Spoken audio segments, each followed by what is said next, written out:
शुक्रगुजार हैं कि आपने आज मोहम्मद के शहर से शिफा भेजी है। जो मोदी है तो मुमकिन है कहते थे, आज ऑक्सीजन नहीं है अस्पतालों में, मोदी जी के मन की बात से काम चला लेंगे क्या? कि मोदी जी ऑक्सीजन तो मुहैया नहीं करा पाए, कम से कम इस्तीफा ही मुहैया करा दो। ऑक्सीजन के चलते दर बदर वो माँ अपने बेटे को अपनी आंखों के सामने खोते हुए देख रही है। कोई बेटा अपनी माँ को खोते हुए देख रहा है डॉक्टर से कि एक बार चेक तो कर लो कि मेरे पिता की सांस चल भी रही है या नहीं चल रही है। मोहम्मद के शहर से हवा आ रही है, जीवनदायी संजीवनी ऑक्सीजन आ रहा है। दोस्तों नमस्कार, मैं हूं आपका दोस्त जाहिद, आप देख रहे हैं डेली इन।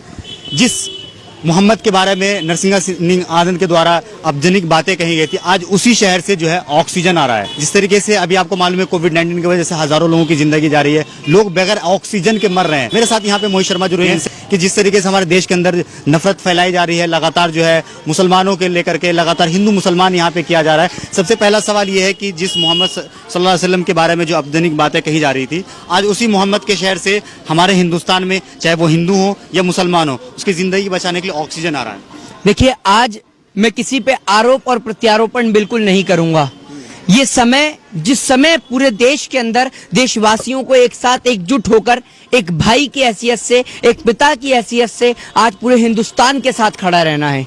आज ऐसी परिस्थिति की घड़ी आ चुकी है कि जिस समय शमशान पे लाशों का ढेर लग चुका है, कब्रिस्तान के बाहर लाशों का ढेर लग चुका है, इस लाशों के ढेर से किस तरीके से निजात पाई जाए और किस तरीके से एक कोरोना से जंग किस तरीके से भारत देश को लड़ी जाए। आज देश को ऑक्सीजन की जरूरत है और जिस ऑक्सीजन की मदद करने के लिए सऊदी अरबिया ने जिस तरीके से भारत की ओर आगे हाथ बढ़ाया है और भारत को ऑक्सीजन दी है, ये तमाचा उन देश के लोगों के मुंह पर है जो देश के अंदर रहकर नफरत का जहर घोलते हैं। सऊदी अरबिया, जहां पर 99% मुस्लिम आबादी निवास करती है, आज उसने एक इंसानियत के नाते, एक मानवता के नाते देश को बचाने के लिए ऑक्सीजन को लेकर एक हाथ बढ़ाया है, नेकी का एक हाथ बढ़ाया है।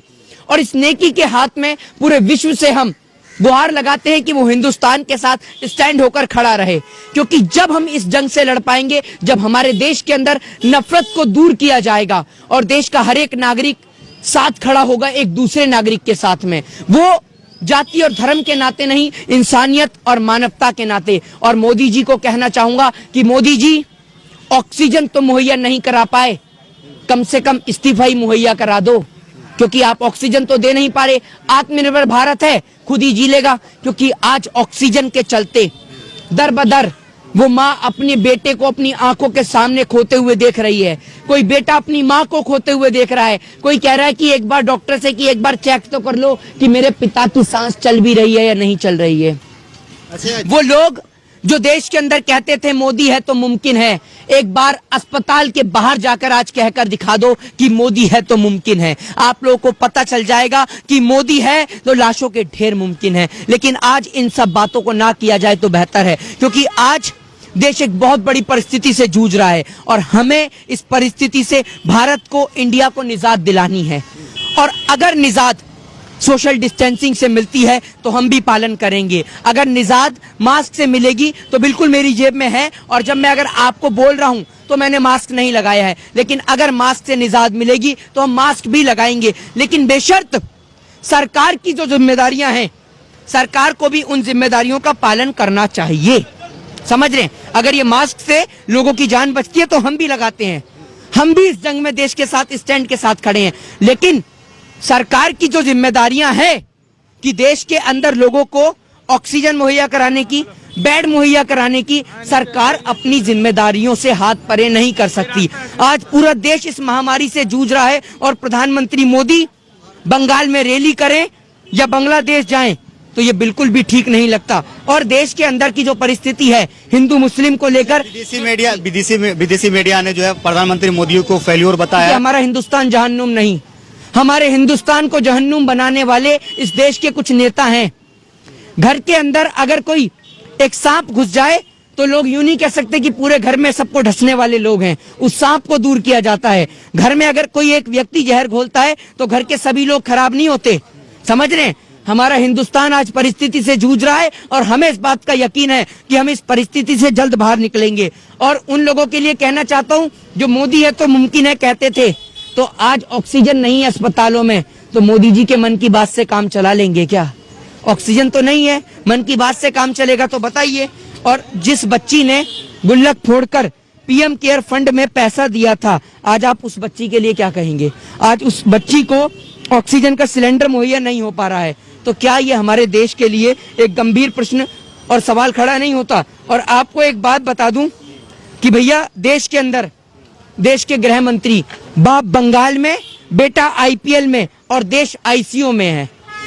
यानी देश के गृह मंत्री जी या बंगाल में रैलियां कर रहे हैं, उनका बेटा आईपीएल देख रहा है और पूरा देश आईसीयू में जूझ रहा है, लेकिन इन्हें कोई भी रद्दी भर फर्क नहीं पड़ता। लेकिन देशवासियों से निवेदन है कि आज हिंदू मुस्लिम सिख ईसाई छोड़कर आज हिंदुस्तान को बचाने के नाते आप सभी एकजुट होइए, एक साथ खड़े होइए और देश में एक नेकी की मिसाल को कायम करिए, क्योंकि अगर वतन नहीं रहेगा तो आप और हम लड़ाई कहां करेंगे? तो अगर हमें लड़ाई जो भी है उस लड़ाई को भूल के आज नेकी का एक रास्ता अपनाना है, लोगों को गले से लगाना है। अगर कोई अस्पताल में मजबूर है तो उसकी मदद कीजिए, कोई भूखा है तो रोटी दीजिए, प्यासा है तो पानी दीजिए, और अगर आप ऑक्सीजन मुहैया करा सकते हैं तो ऑक्सीजन मुहैया कराइए, उन्हें बेड दिला सकते हैं तो बेड दिलाइए। योगी आदित्यनाथ जो है लगातार ये दावा कर रहे हैं कि यूपी के अंदर, उत्तर प्रदेश के अंदर सब कुछ ठीक चल रहा है, यहाँ पे हॉस्पिटल भी है, यहाँ पे बेड भी है, वेंटिलेटर भी है, सब कुछ ठीक चल रहा है। देखिए, नो कमेंट्स, कुछ नहीं बोलना चाहूंगा उसके लिए। आज आपको लगता है कि देश में लाशों का अंबार लग चुका है, और आज भी अगर हम आरोप और प्रत्यारोपण करें तो बहुत गलत है। हमारी चुप्पी उनके मुंह पे कड़ा तमाचा है, देश के नेताओं पे कड़ा तमाचा है। जिस बाप ने बेटे को खो दिया, उस बाप के दर्द को आप नहीं समझ पाएंगे, देश के नेता नहीं समझ पाएंगे। समझ रहे हैं? सिर्फ सांत्वना देने से कुछ नहीं होगा। आप एक बात मुझे बताइए, इनको ये पता है कि पाकिस्तान में रेट कितना है टमाटर का? इन्हें ये पता है कि देश के अंदर पाकिस्तान के कितने जवान मरते हैं? इन्हें ये पता है पाकिस्तान में रोटी में क्या बन रहा है, सब्जी में क्या बन रही है, इमरान कहाँ घूमने जा रहा है? लेकिन इनके पास इस बात का आंकड़ा नहीं कि हिंदुस्तान में कितने लोग मर गए। मोदी मीडिया लगातार सरकार की नाकामी क्यों छुपा रही है? वो आपकी और मेरी दिखाएगी क्या? गोदी मीडिया सरकार के हाथों बिक चुकी है। अंबानी अडानी के चैनल से ये बात आप कब समझेंगे? आज देश को एक होने की जरूरत है, और इस महामारी में हिंदुस्तान को, हिंदुस्तानियों की जरूरत है, पूरे मुल्क की जरूरत है। और एक बार सऊदी अरबिया का और जो तमाम मुल्क हिंदुस्तान के साथ खड़े हैं, उनका तहे दिल से हम शुक्रिया अदा करते हैं, शुक्रगुजार हैं कि आपने आज मोहम्मद के शहर से शिफा भेजी है। वो शिफा जो आज लोगों की जान बचा रही है, ये आज बहुत बड़ा नेकी का काम है। क्या वो वैसे ये जान सिर्फ मुस्लिमों की नहीं, हिंदुओं की भी बच रही है, सिखों की भी बच रही है, ईसाइयों की भी बच रही है। क्या वो जो लोग नफरत फैलाते हैं उनके मुंह पर तमाचा, जैसे नरसिंहा सिंह आनंद हो गया, जो नफरत फैलाते हैं दूसरे धर्म को लेकर, हम भी हिंदू हैं, हमारे भी आज भाइयों की जान बच रही है अस्पताल के अंदर, मुस्लिम भाइयों की भी जान बच रही है। और ये थोड़ी है कि अगर आज सऊदी अरबिया से ऑक्सीजन आई है तो आप हिंदू और मुस्लिम के नाते वो लेने को मना कर देंगे। जो रेमडेसिविर जो इंजेक्शन है, जो बहुत जो सिप्ला कंपनी का जो इंजेक्शन है, वो सिप्ला कंपनी मुस्लिम की है, तो क्या आप इंजेक्शन लेने से मना कर देंगे? नहीं ना। तो नफरत को दूर करिए, लोगों को गले लगाइए, और प्यार एक ऐसी चीज है, प्रेम एक ऐसी चीज है कि अगर हिंदुस्तान एक साथ खड़ा होगा तो हम किसी भी जंग से लड़ सकते हैं, चाहे वो हिंदुस्तान को बचाने की लड़ाई हो, चाहे फिर वो आजादी की लड़ाई हो। आखिरी सवाल है, प्रधानमंत्री मोदी पश्चिम बंगाल के अंदर रैली करते तो मास्क नहीं लगाते, वहीं पर अगर एक रूम के अंदर बंद होकर मीटिंग करते तो वहां पे मास्क। देखिए, ये बात मैं भी जानता हूं कि 5 रुपए वाले मास्क से कोरोना रुकने वाला नहीं है, लेकिन अगर देश को लगता है, देश के बीजेपी के नेताओं को लगता है कि इससे कोरोना रुकेगा, सोशल डिस्टेंसिंग से कोरोना रुकेगा, तो हम आपके साथ हैं।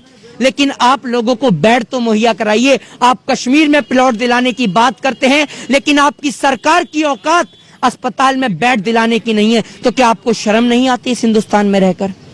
तो आज एक बार फिर यही कहूंगा कि लोग नफरत को भूलें, एक साथ खड़े हों, क्योंकि आज देश के लोगों को देश के ही लोगों के साथ की जरूरत है। कि सरकार अगर इस पे ध्यान दी होती तो आज जो देश का जो सिचुएशन है, जो लोग मर रहे हैं, ऐसा सिचुएशन यहाँ पे नहीं। देखिए, इसका जिम्मेदार सिर्फ चुनाव है, समझ रहे हैं? चुनाव तो बंगाल में हुआ है ना, लेकिन हालात तो दिल्ली और यूपी के खराब है। चुनाव अगर शिवराज सिंह चौहान को मुख्यमंत्री नहीं बनाया होता तो देश आज इस आपदा से नहीं जूझ रहा होता। हमारा किसान मर रहा है, सरहद पे हमारा जवान मर रहा है, लेकिन आज कोई देश में उनके लिए आवाज उठाने वाला नहीं है।